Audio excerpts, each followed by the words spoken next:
Hey everybody, welcome to another hand review. Today we're going to watch the pocket jacks of Nick Airball go up against the quads of Mariano. Let's get into the action. Yeah, it's given a ton of action too. Just a really impressive performance all around. Sack me, man. Not just winning by turning up with good hands over and over. I get hit more than you. True. We can both Slow play. Actually, yeah, that's probably what's going to happen. Yeah. Winning by picking off a lot of small pots.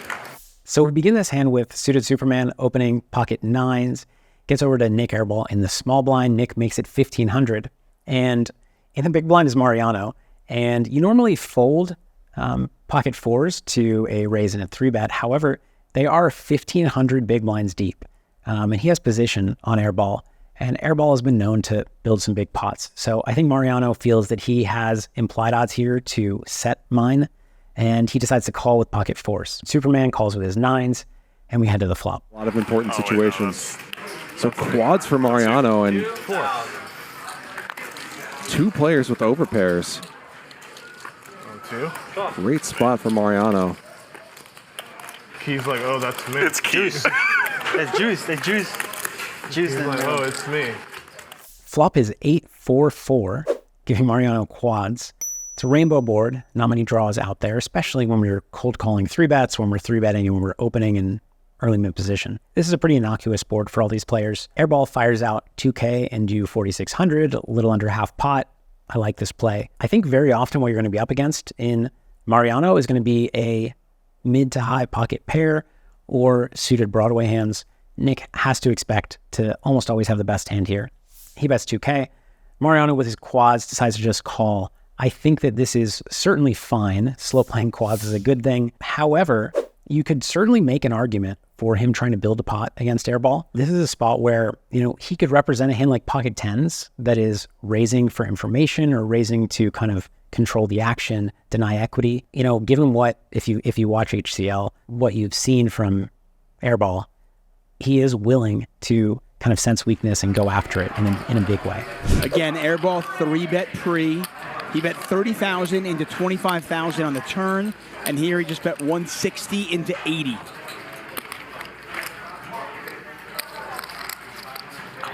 Stanley makes the call. That said, calling is certainly fine. You can get Suited Superman behind you to call with pocket nines, which he does after Mariano calls here. I don't mind it. 3 players put in 2K, and we head to the turn. Both Mariano and Superman make the call, and this 6 shouldn't really dissuade Airball or Superman from putting more money in here.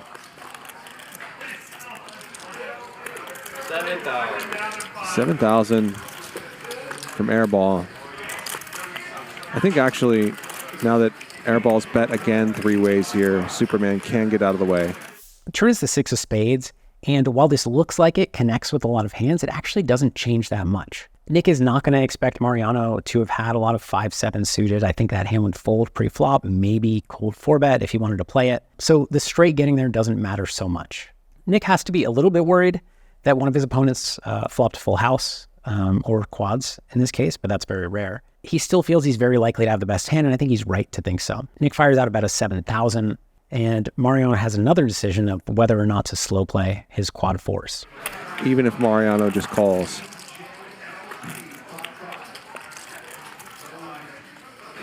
Which he does. What a dream. Quads for Mariano. In this spot, I kind of like raising, somewhat for the same reasons I like raising flop. I think Airball is kind of prone to making very aggressive, wild plays if you give him an opportunity to. And so raising and giving him that opportunity to put more money in on the turn rather than waiting till the river for him to put more money in, I think works out well. I'm sure what Mariano's thinking is that Airball is going to be 3-betting a wide range. He's going to have a fair number of whiffs on this board and just pure bluffs. And he wants to give Airball the chance to, let's say, overbet the river with one of these bluffs, as we have seen Airball do before. I don't mind his call. I think raising is interesting, but calling with quads, never a terrible idea unless you're on the river. Suited Superman prudently gets out of the way. I like this fold. At this point, one of these players is extremely likely to have better than pocket nines. And while you do have 2 outs to an overfull, which in this case we could see would be a disaster, calling 7,000 and hoping to hit a 2-outer is not going to work out for you well in the long term. And an aggressive player firing into you. 3 spades out there now. Airball Now does lose to some 4x of spades. I was already behind 4x of spades. River is the 10 of spades. Now, Nick with his pocket jacks still has an overpair. I think it's usually going to be the best hand. Certainly not always. It is getting a little dicier now by the time that Mariano's called pre-flop, flop, and turn. But I think it's worth a small bet, and Nick does too. He bets a little bit over half pot here. And obviously, Mariano's going to raise. He has quads. Actually, is only the second nut. 7 on spades is possible. But we're not calling quads here. He's going to raise. And the question is how much? And the question, of course, after that is, what's Nick going to do? So if you think about the way the hand is played out, Nick is representing an overpair, which is exactly what he has. If you're thinking, oh, you need to be deceptive, if you have an overpair, why would you represent an overpair? But actually the way it works is, you build a range around overpairs. You also will include some full houses and stronger hands, some flushes. You'll also include some bluffs. But you want to generally kind of represent the most likely hand for you to have in this situation and kind of build your range around that. All that said, the most likely hand for Nick to have here is an overpair. This 10 of spades is not going to be thrilling for a lot of overpairs. Not only does the flush come in, but pocket tens makes a full house, which Mariano is very likely to have played this way up until this point. Raise it up. Bump it up. Big raise. 55 large. 55 grand from Mariano. And now Nick's hand is just not that strong. Mariano goes with a relatively standard raise size, 55,000 over 13.5 into the pot of 24.6 initially. This is about what I would call typical, comfortable, normal raise size. I think he had an option to go bigger if he wanted to. You could even potentially jam, although that's pretty wild at this stack depth. But sometimes you want to, when your opponent is repping like a lot of overpairs, and you're representing, let's say, a flush or a full house, you go very big to kind of apply maximum pressure to that range. And obviously you include a lot of bluffs with your flushes and full houses. Nick obviously doesn't need to have an overpair. He can have a bluff. He can have a huge hand of some kind. He is going to play a lot of spade hands this way. He's going to 3-bet a lot of suited hands. He's going to c-bet the flop on a dry board with a lot of air. He's going to continue barreling on a turn spade. So I think that if you are Mariano, you can't super confidently raise, let's say, I don't know, a 7 high flush if you were to somehow have it here pre-flop and expect to get called by enough worse hands. Obviously, you'll get called by some worse hands, but you're going to run into better so often. Obviously, with quads, you're not worried about running into better. 55,000 is a fine raise size. You could go bigger if you want. And now the action is back on Nick. I think value betting this river from Nick's perspective was already arguably a little bit thin. So when you get raised, it's probably time to let it go. Nick goes into the tank here, and I think his decision is interesting. So he has a jack of spades blocker, which does kind of matter. One of the hands that Mariano is repping here is ace of spades, jack of spades, which does call pre-flop, is reasonably likely to call the 4-4-8 flop, is always going to call that 6 of spades turn and gets here with a nut flush on the river. Ace king of spades is more likely to have 4-bet pre-flop. King queen of spades, ace queen of spades, maybe. So the jack of spades blocker is relevant. I mean, the ace of spades would be a lot better, a lot better, but jack of spades is not worth nothing. He blocks Mariano from having specifically ace jack of spades. Maybe he makes a float with king jack of spades like this or queen jack of spades. I don't know. The other thing is that Mariano is saying that he has a full house or a flush, but a lot of flush draws would need to fold on the flop. It's not like Mariano can get here with jack 9 of spades, because jack 9 of spades is going to fold the 4-4-8 flop most of the time, especially with the player behind him. What Airball might be thinking is, well, Mariano's kind of saying he has a flush, and I don't think he would have played many flush draws this way. It's basically just ace queen of spades, ace jack of spades.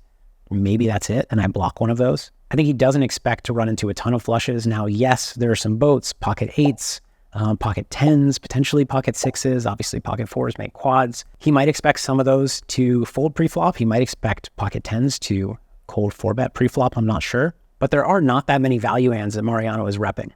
So the next question Nick needs to ask himself is, what hands would Mariano bluff with if he got here this way? Mariano's reputation precedes him a little bit here, though. Certainly he's someone who could turn up with some weird bluffs. So some good bluffing candidates would be a hand like 10-8 suited, maybe 8-7 suited, pocket 9s with a spade, pocket 7s with a spade, pocket 5s with a spade. I think those would make pretty good bluffing hands. I don't expect very often, ace-8 of diamonds to bluff here. It's just not enough in terms of blocker value. This is one of those classic situations where you're like, there are a few value hands that make sense, not a ton, but also there are only a few bluff hands that make sense. So which of these is more likely? When you're comparing two small quantities, you kind of have to zoom in and increase the magnification of these ranges and then get to see like which is actually bigger. Even in lines like this that for most players in the population are comically underbluffed. What do I want to do?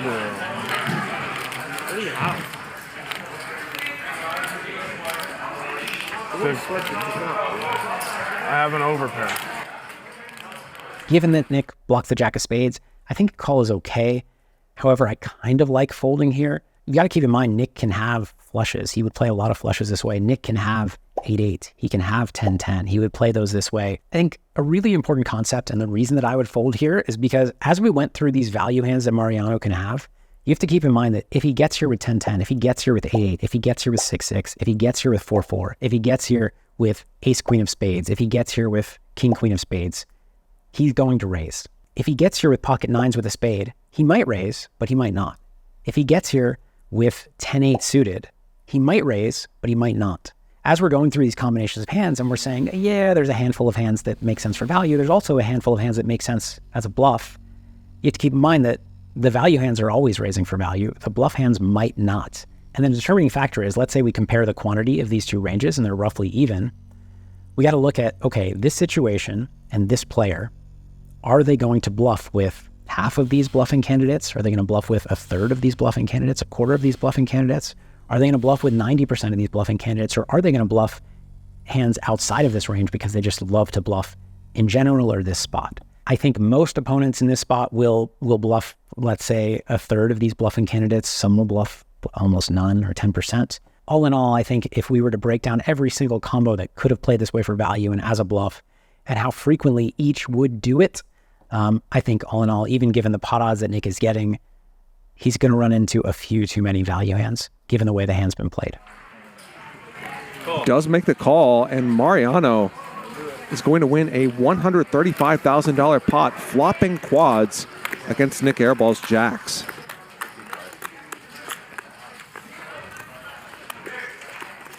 In the end, Nick decides to call, and he gets the very bad news. I hope you enjoyed this one. We got a little bit into the nitty gritty, more than I usually do in these videos. Let me know what you thought of that. I love when these videos get a lot of views, and then they go out to a wider audience, and every comment is like, stop talking, Phil. I just want to watch actually, they don't even know my name's Phil. Stop talking. I just want to watch the hand. But I know those of you who subscribe and watch all of my videos would like to hear me break things down.